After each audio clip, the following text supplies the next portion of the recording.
Hello everyone, welcome my channel. मेरा नाम है विक्रम गुप्ता। लास्ट वीडियो में हमने एक्सरसाइज 6.3 के सारे एग्जांपल्स फिनिश कर लिए थे। वो वीडियो आपने नहीं देखा है तो उसका लिंक आपको नीचे डिस्क्रिप्शन में मिल जाएगा, और इस चैप्टर के सारे वीडियोस की प्लेलिस्ट का लिंक भी नीचे डिस्क्रिप्शन में मिल जाएगा। वहां से आप वो सारे वीडियोस देख सकते हैं। आज के इस वीडियो में हम स्टार्ट करने जा रहे हैं एक्सरसाइज 6.4 का कॉन्सेप्ट कॉम्बिनेशंस। तो अगर आपने चैनल को सब्सक्राइब नहीं किया है तो सब्सक्राइब कर दें। तो चलिए स्टार्ट करते हैं आज का वीडियो।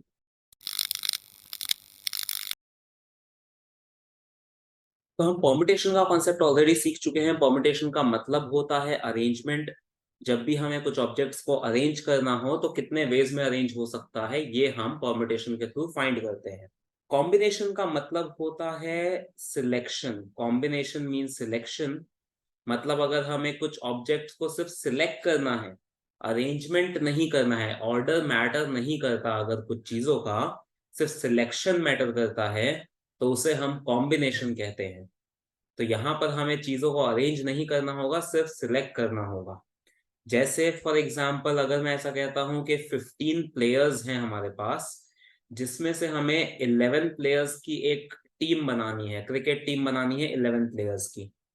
तो 15 में से 11 प्लेयर्स हमें सिलेक्ट करने हैं। उन 11 प्लेयर्स में कौन पहले सिलेक्ट होता है या कौन बाद में सिलेक्ट होता है उससे फर्क नहीं पड़ता, उनका ऑर्डर मैटर नहीं करता।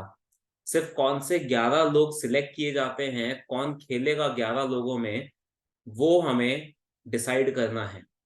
तो वही मैटर करता है कि कौन 11 लोग टीम में होंगे। तो यहां पर सिर्फ सिलेक्शन मैटर करता है, ऑर्डर डज नॉट मैटर, ऐसा मैं कह सकता हूं। तो जब भी ऑर्डर मैटर नहीं करेगा तब हम कॉम्बिनेशंस का यूज करेंगे, और अगर ऑर्डर मैटर करेगा तो परम्यूटेशंस का यूज करेंगे। जैसे जब हमें वर्ड्स फॉर्म करने होते हैं तो A B C and B A C are two different words. तो इसलिए इस केस में ऑर्डर मैटर करता है, तो ये परम्यूटेशन का क्वेश्चन हुआ। लेकिन जब ऑर्डर मैटर नहीं करेगा तो उसे हम कॉम्बिनेशन बोलेंगे। तो अब हम देखते हैं कि कॉम्बिनेशंस कैसे फाइंड किए जाते हैं। जैसे परम्यूटेशंस फाइंड करने के लिए हमने दो तरीके देखे थे। पहला तरीका था कि प्लेसेस पे हम ऑप्शंस काउंट करते थे कि फर्स्ट प्लेस पे इतने ऑप्शंस हैं, सेकंड प्लेस पे इतने ऑप्शंस हैं। इस तरह से हम हर प्लेस पे ऑप्शंस काउंट करके उन्हें मल्टीप्लाई कर देते थे, तो हमें टोटल नंबर ऑफ वेज मिल जाते थे परम्यूटेशन के। दूसरा तरीका हमने देखा था फॉर्मूले से। एनपीआर का फॉर्मूला भी हमने सीखा था, N factorial upon N minus are factorial. इससे भी हमें परम्यूटेशंस ही मिलते थे, number of ways of arrangement. क्योंकि पी स्टैंड्स फॉर परम्यूटेशन, तो ये परम्यूटेशन का फॉर्मूला था। तो अब यहाँ पर कॉम्बिनेशंस के हम वेज देखते हैं कि जब हमें सिलेक्ट करना होगा कुछ चीजों को, अरेंज नहीं करना है, तो वो कैसे किया जा सकता है। तो कॉम्बिनेशन के जो क्वेश्चंस होते हैं वो सिर्फ फॉर्मूले से ही हो सकते हैं, इसमें और कोई तरीका नहीं होता। परम्यूटेशन में दो मेथड थे, यहाँ पर एक ही मेथड है। कॉम्बिनेशंस के क्वेश्चन सिर्फ फॉर्मूले से कर सकते हैं हम। तो फॉर्मूला पहले हम सीखते हैं, फॉर्मूला कैसे बनता है। तो उसके लिए मैं एक एग्जांपल लेता हूं। सपोज मेरे पास ये तीन ऑब्जेक्ट्स हैं, एक्स वाई एंड जेड। तो अगर हमारे पास ये तीन ऑब्जेक्ट्स हैं एक्स वाई जेड, और इसमें से हमें कोई भी दो ऑब्जेक्ट्स को सिलेक्ट करना है, अरेंज नहीं करना, सिर्फ सिलेक्ट करना है, तो वो कितने वेज में हो सकता है देखें। पहले मैं इसमें अरेंजमेंट लिख देता हूं, फिर हम सिलेक्शन पे जाते हैं कि अगर मुझे तीन में से दो ऑब्जेक्ट्स अरेंज करने होंगे तो हम कितने वेज में कर सकते हैं। तो उसके वेज हमने ऑलरेडी सीख लिए हैं कि फर्स्ट प्लेस पर तीन ऑप्शंस होंगे, एक्स वाई जेड में से कोई भी यूज हो सकता है। सपोज मैंने यहाँ z यूज कर लिया तो अब सेकेंड प्लेस पे दो ऑप्शंस होंगे, तो टोटल वेज हो गए 6 वेज। तो तीन में से दो ऑब्जेक्ट्स को अरेंज करने के वेज होंगे 6। जैसे आप फॉर्मूले से भी कर सकते हैं, 3p2, 3 factorial upon 3 minus 2 factorial. तो 3 फैक्टोरियल अपॉन 1 फैक्टोरियल, तो ये 6 आ जाएगा। तो ये परम्यूटेशन हम ऑलरेडी सीख चुके हैं कि अरेंजमेंट कैसे निकाला जाता है। तो अब ये जो 6 वेज आए हैं हमारे, दो ऑब्जेक्ट्स को अरेंज करने के 6 वेज होंगे। वो 6 वेज कौन से होंगे वो मैं एक बार लिखने जा रहा हूं। जैसे ये तीन ऑब्जेक्ट्स है तो इसमें मैं x और y को अरेंज कर सकता हूं, y और x भी ले सकता हूं। ये दोनों अलग अलग अरेंजमेंट होंगे बिकॉज ऑर्डर मैटर करता है। यहाँ पे X Y and Y X are different words. इसी तरह वाई जेड ले सकता हूँ और जेड वाई भी ले सकता हूँ, और इसी तरह एक्स जेड और जेड एक्स ले सकता हूँ। तो ये 6 वेज हो गए। ये जो हमने 6 वेज यहाँ पर फाइंड किए, ये वही 6 वेज मैंने लिखकर बताए हैं कि यही 6 वर्ड्स बन सकते हैं इन 3 में से कोई भी 2 लेटर्स का यूज करके। तो ये तो हुआ परम्यूटेशन। लेकिन अब इसमें अगर मुझे कॉम्बिनेशन की बात करनी है कि 2 ऑब्जेक्ट्स को सिर्फ सिलेक्ट करना है, तो हम ऐसा बोलेंगे कि X Y and Y X ये तो सेम ही है, क्योंकि सिलेक्शन में ऑर्डर मैटर नहीं करता। मतलब एक्स वाई और वाई एक्स दोनों में सेम लेटर्स हम यूज कर रहे हैं, तो इसलिए इन दोनों को हम अलग अलग नहीं मानेंगे, इन दोनों को हम सेम लेंगे, बिकॉज यहाँ पर सिर्फ सिलेक्शन करना है। तो इसमें भी एक्स और वाई सिलेक्ट हो रहे हैं, इसमें भी एक्स और वाई सिलेक्ट हो रहे हैं, तो इसलिए ये दोनों को हम सेम कंसिडर करेंगे, ऑर्डर मैटर नहीं करता। सिमिलरली वाई जेड और जेड वाई सेम होंगे, क्योंकि इसमें भी y और z है, इसमें भी y और z है, ऑर्डर कुछ भी हो फर्क नहीं पड़ता। सिमिलरली इन दोनों को हम सेम लेंगे, दोनों में x और z है। तो जब कॉम्बिनेशन की बात होती है तो ये दोनों सेम हो गए, ये दोनों सेम हो गए और ये दोनों सेम हो गए। मतलब जो परम्यूटेशन से हमें 3 फैक्टोरियल आंसर्स मिल रहे थे, उसको अगर मैं 2 फैक्टोरियल से डिवाइड कर दूं, 2 फैक्टोरियल से क्यों किया है वो अभी डिस्कस करते हैं। लेकिन अगर मैं परम्यूटेशन के जो आंसर्स हैं उसको 2 फैक्टोरियल से डिवाइड करूं, तो इससे मुझे आंसर मिलेगा कॉम्बिनेशन का, विच इज 3 वेज। तो आप देख सकते हैं कि कॉम्बिनेशन के हमारे पास 3 ही वेज आए थे, एक एक्स वाई, एक वाई जेड और एक एक्स जेड। एक्स वाई और वाई एक्स में हम एक ले लेंगे, वाई जेड और जेड वाई में एक ले लेंगे, और एक्स जेड और जेड एक्स में भी एक ले लेंगे। तो कॉम्बिनेशंस की जब बात होगी तो ये 3 आंसर्स पॉसिबल हैं। मतलब ये 3 ऑब्जेक्ट्स में से 2 ऑब्जेक्ट सिलेक्ट करने हैं, तो मैं या तो एक्स वाई सिलेक्ट कर सकता हूं, या वाई जेड सिलेक्ट कर सकता हूं, या एक्स जेड सिलेक्ट कर सकता हूं।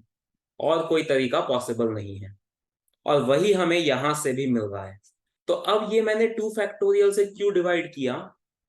बिकॉज हम जिन ऑब्जेक्ट्स को अरेंज कर रहे हैं, यहां पर मुझे 3 में से 2 ऑब्जेक्ट्स को अरेंज करना था, तो मैंने यहां पर 2 प्लेसेस ली थी।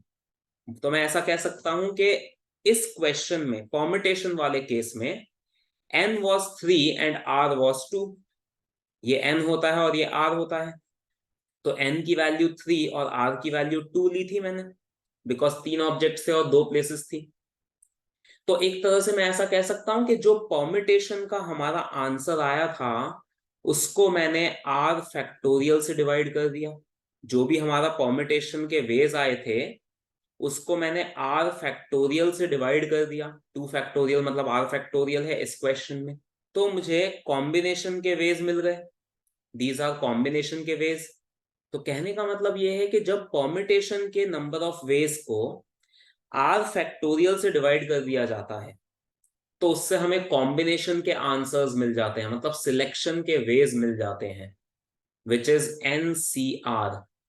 अगर n ऑब्जेक्ट्स में से r ऑब्जेक्ट्स को सिलेक्ट करना है, तो उसको डिनोट किया जाता है NCR से। और उसके लिए हम ऐसा कर सकते हैं कि जो परम्यूटेशन के हमारे वेज हैं, जो परम्यूटेशन का आंसर है, उसको r फैक्टोरियल से डिवाइड कर सकते हैं, तो हमें कॉम्बिनेशन का आंसर मिल जाएगा। तो अब मैं इसका यूज करके फॉर्मूला बनाने जा रहा हूं। तो जैसा कि अभी हमने देखा, NCR होता है NPR अपॉन R फैक्टोरियल। मतलब परम्यूटेशन के जो आंसर्स हैं उसको R फैक्टोरियल से डिवाइड कर देंगे तो कॉम्बिनेशन के आंसर्स आ जाएंगे। NPR का फॉर्मूला हम सीख चुके हैं पहले ही, N factorial upon N minus R factorial होता है। और ये नीचे जो R फैक्टोरियल है उसको सेम लिखते हैं। अब ये वाला टर्म नीचे मल्टीप्लाई हो जाएगा, तो NCR का फॉर्मूला बनेगा N factorial upon R factorial into N minus R factorial. तो ये होता है कॉम्बिनेशंस का फॉर्मूला, जो यूज करके हम number of ways of selection निकाल सकते हैं। परम्यूटेशन के फॉर्मूले से number of ways of arrangement मिलते थे, कॉम्बिनेशन के फॉर्मूले से number of ways of selection मिलेंगे।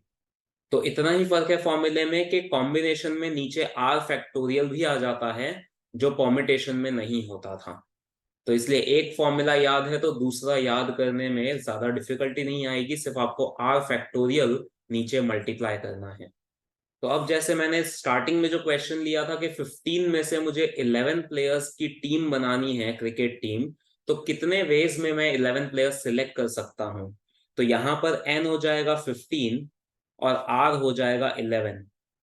इस फॉर्मूले में r की वैल्यू कभी भी n से बड़ी नहीं हो सकती, मतलब r is always less than equal to n, greater than equal to 0। ये आपको याद रखना है। ये हमने परम्यूटेशंस में भी सीखा था, सेम लॉजिक कॉम्बिनेशंस में भी है। r हमेशा 0 या उससे बड़ा होगा, n या उससे छोटा होगा। तो n यहाँ पर 15 है क्योंकि टोटल 15 प्लेयर्स हैं। r 11 है क्योंकि हमें 11 प्लेयर्स को सिलेक्ट करना है। तो हम फॉर्मूला लगाएंगे तो 15c11, 15 factorial upon 11 factorial into 15 minus 11 factorial, ऐसा बनेगा। तो ये 15 factorial upon 11 factorial into 4 factorial. 15 factorial को हम लिख सकते हैं 15 इंटू 14 इंटू 13 इंटू 12, और 11 फैक्टोरियल पे रुक जाएंगे। नीचे 11 फैक्टोरियल सेम रहेगा। 4 फैक्टोरियल को ब्रेक कर देते हैं, 4 इंटू 3 इंटू 2 इंटू 1, तो ये कैंसिल हो गया। 4 इंटू 3 12 कैंसिल हो जाएगा, और ये 2 के साथ ये 14 कैंसिल होगा। तो आंसर आ गया 15 इंटू 7 105 इंटू 13। तो इसको मल्टीप्लाई करके जो भी आएगा वो हमारा आंसर होगा। इतने वेज में हम 11 प्लेयर्स की टीम सिलेक्ट कर सकते हैं 15 प्लेयर्स में से। तो इस तरह से कॉम्बिनेशंस के क्वेश्चन को सॉल्व किया जाता है, सिलेक्शन के क्वेश्चन को सॉल्व किया जाता है बाय यूजिंग दिस फॉर्मूला। और कोई तरीका नहीं होता कॉम्बिनेशन में, सिर्फ ये फॉर्मूला ही यूज हो सकता है। और ये फॉर्मूला कैसे आया वो मैंने यहाँ पर एक्सप्लेन कर दिया है कि जितने भी परम्यूटेशन के वेज होते हैं उसको जब r फैक्टोरियल से डिवाइड करते हैं तो कॉम्बिनेशन के वेज मिलते हैं। इस तरह से हमने ये फॉर्मूला बनाया है। तो आई होप ये सभी को क्लियर होगा कि ये फॉर्मूला कैसे बना है। अब हम कुछ इंपॉर्टेंट पॉइंट्स देखते हैं कॉम्बिनेशन के रिगार्डिंग, जो हमें याद रखने हैं यहाँ पे। तो सबसे पहला पॉइंट है कि NC0 की वैल्यू क्या होती है। मतलब n ऑब्जेक्ट्स में से 0 ऑब्जेक्ट सिलेक्ट करने हैं, हमें कुछ सिलेक्ट करना ही नहीं है, तो उसके कितने वेज होंगे। तो देखें, अगर हम फॉर्मूला लगाएं n factorial upon 0 factorial into n minus 0 factorial, तो ऊपर सेम रहेगा, 0 फैक्टोरियल 1 हो जाता है और ये n फैक्टोरियल हो जाएगा। ये कैंसिल हो गया, तो NC0 की वैल्यू आ गई हमारे पास 1। तो n ऑब्जेक्ट्स में से 0 ऑब्जेक्ट्स को सिलेक्ट करने के वेज होते हैं 1। तो NC0 की वैल्यू 1 होती है, ये हमें याद रखना है।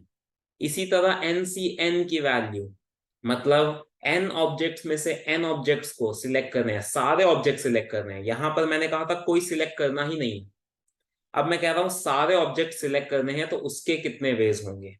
तो इसमें भी हम फॉर्मूला लगा लेते हैं n फैक्टोरियल, नीचे n फैक्टोरियल और n माइनस n फैक्टोरियल आ जाएगा।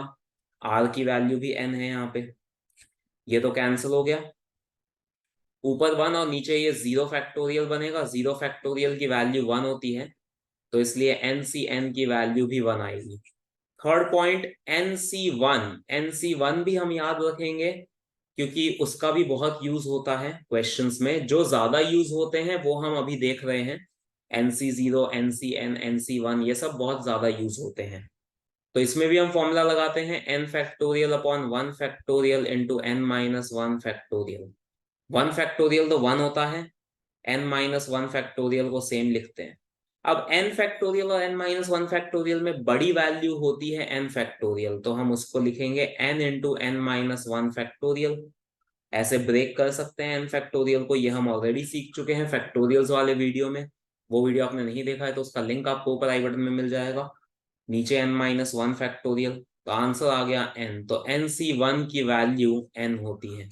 फोर्थ पॉइंट जो हमें याद रखना है, जैसा कि अभी हमने सीखा था कि NCR का फॉर्मूला हमने कैसे बनाया था, NPR को R फैक्टोरियल से डिवाइड करके, इसी के थ्रू हम फॉर्मूला लेकर आए थे। तो अब अगर मैं ये R फैक्टोरियल को यहाँ मल्टीप्लाई कर देता हूं तो उससे हमें पता चलेगा NPR होता है NCR इंटू R फैक्टोरियल।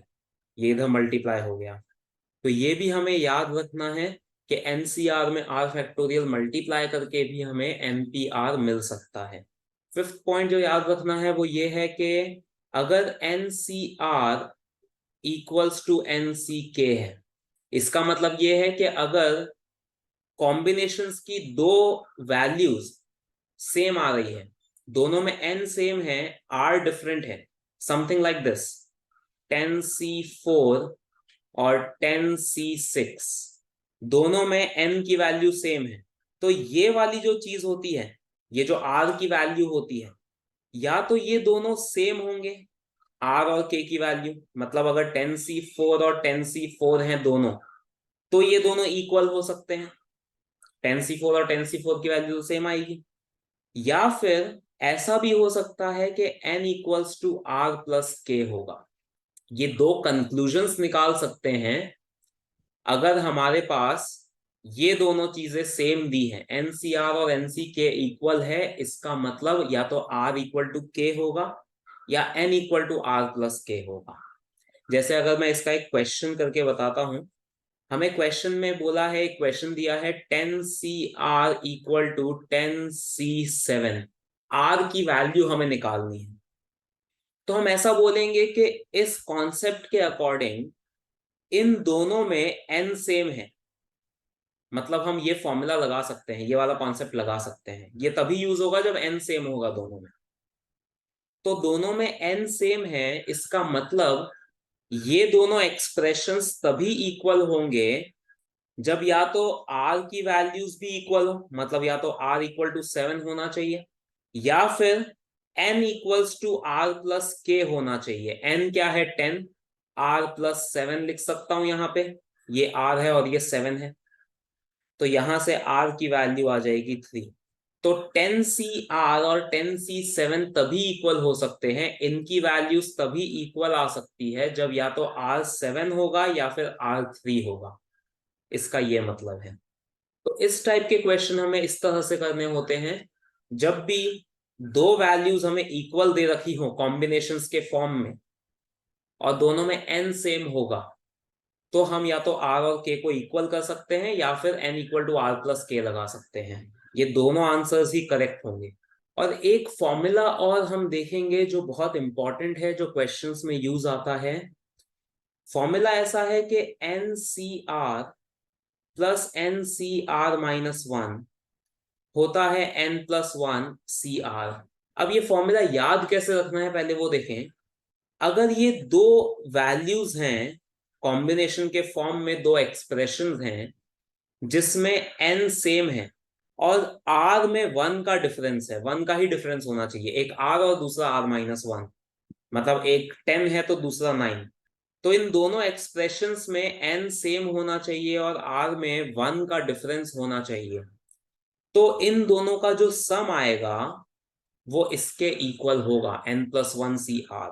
पहले मैं इस फॉर्मूले का एप्लीकेशन बता देता हूं, फिर हम इसका प्रूफ भी देखेंगे, इसका प्रूफ भी पूछा जा सकता है।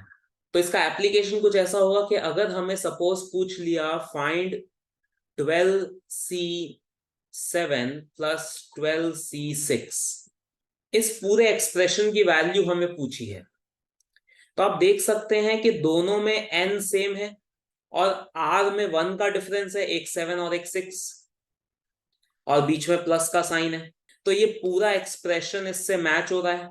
n सेम है, r में 1 का डिफरेंस है और बीच में प्लस का साइन है, तो ये पूरा एक्सप्रेशन इस एक्सप्रेशन से मैच हो रहा है। तो हम इसमें ये फॉर्मूला लगा सकते हैं n प्लस 1, मतलब 12 में 1 ऐड होगा 13, सी आर, आर का मतलब इन दोनों में जो बड़ी वैल्यू है, दोनों में बड़ा आर है, तो यहां पर भी जो बड़ी वैल्यू है वो लेनी है 7। तो इस पूरे एक्सप्रेशन की वैल्यू हम 13C7 लिख सकते हैं। अब आपको इन दोनों को कैलकुलेट करने की और ऐड करने की नीड नहीं है, आप सिर्फ इसकी वैल्यू निकाल लेंगे तो भी आपको आंसर मिल जाएगा। इस तरह से ये फॉर्मूला यूज आता है कि हमें दो जगह एनसीआर का फॉर्मूला लगाने की जरूरत नहीं पड़ती, हम पहले ये फॉर्मूला लगा सकते हैं और फिर सिर्फ एक जगह पे, सिर्फ इसमें हम एनसीआर का फॉर्मूला लगा सकते हैं, तो थोड़ा सा इजी और शॉर्ट हो जाता है क्वेश्चन। तो इस तरह से हमें ये फॉर्मूला यूज करना है। अब हम इसका प्रूफ देख लेते हैं, तो इसका एलएचएस लेकर हम स्टार्ट करेंगे। NCR plus NCR minus 1। इसको हमें सॉल्व करके RHS बनाना है, तो पहले हम इसमें फॉर्मूला लगाते हैं दोनों में, n factorial upon r factorial into n minus r factorial. यहाँ पे n factorial upon r minus 1 factorial into n minus r minus 1 factorial. ये मैंने दोनों में फॉर्मूला लगाया है, एनसीआर का फॉर्मूला जो हमने अभी सीखा था। इस एक्सप्रेशन को एक बार हम सेम लिख लेते हैं, इसमें अभी कोई चेंजेस नहीं करने हैं।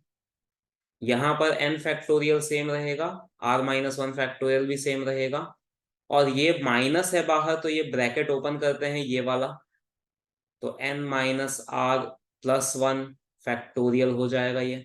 अब देखें ये जो दो टर्म्स हैं, इन दोनों टर्म्स में r फैक्टोरियल बड़ा है, तो जो बड़ा होता है हम उसको ब्रेक करते हैं। ये हमने सीखा है फैक्टोरियल के कॉन्सेप्ट में। तो r फैक्टोरियल को हम r into r minus 1 factorial लिख सकते हैं, और इसको मैं सेम लिख रहा हूँ, n माइनस आर फैक्टोरियल को सेम लिख दिया। यहाँ पर r माइनस 1 फैक्टोरियल को सेम रखते हैं, और इन दोनों टर्म्स में ये वाला बड़ा है, n minus r plus 1 is greater than n minus are.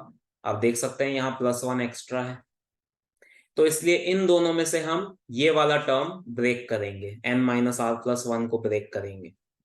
तो ये ब्रेक होगा तो n माइनस आर प्लस 1, और फिर आएगा n माइनस आर फैक्टोरियल, इससे एक छोटी वैल्यू और फैक्टोरियल।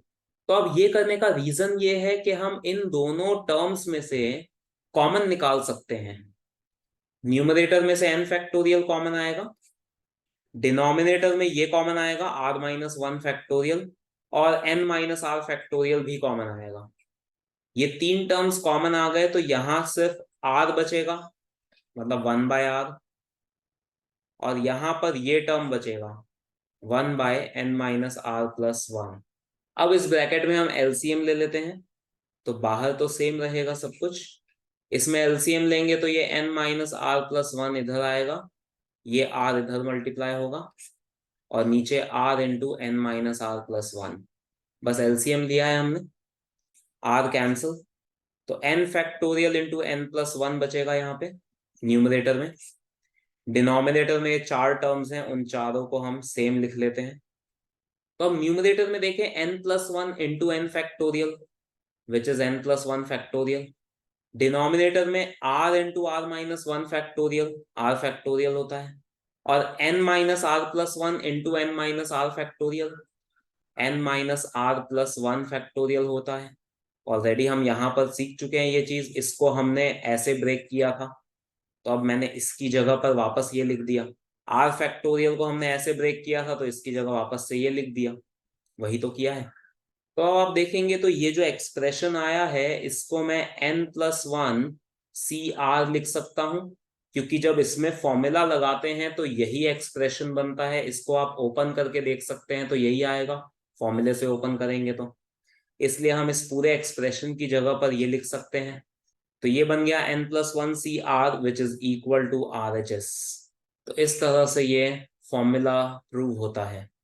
इस फॉर्मूले का प्रूफ इंपॉर्टेंट है, इसे एज अ क्वेश्चन पूछ सकते हैं।